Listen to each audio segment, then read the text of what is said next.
Berita pilihan berikutnya, saudara. Cekcok pemuda tewas dibacok. Niat membangunkan sahur berujung tragis. Seorang pria di Cilincing tewas terluka diserang pemotor yang merasa jalannya dihalangi korban dan rekannya. Nasib naas menimpa seorang pria di Kalibaru, Cilincing, Jakarta Utara. Pria berusia 25 tahun itu kehilangan nyawanya saat tengah membangunkan sahur warga 9 April. Peristiwa bermula saat dua orang pemotor yang merasa jalannya dihalangi menggeber knalpot, memaksa rombongan pembangun sahur menyingkir dari jalanan. Cekcok pun tak terhindarkan. Pelaku yang emosi lantas pulang ke rumah mengambil senjata tajam dan menyerang korban. Diserang dengan senjata tajam membuat korban terluka parah. Nyawa korban pun tak terselamatkan.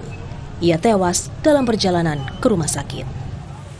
Adapun pihak kepolisian telah memeriksa 3 orang saksi dalam peristiwa ini. Menurut keterangan saksi yang sudah diamankan, motor lewat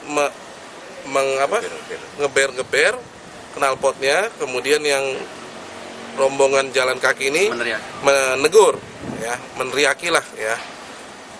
Kemudian adu mulut, kemudian yang pemotor lanjut, yang jalan kaki tetap jalan kaki ngoprek membangunkan sahur, yang motor kembali lagi membawa sajam. Selain memeriksa para saksi, pihak kepolisian terus mencari para pelaku. Harko Stiono, Kompas TV, Jakarta.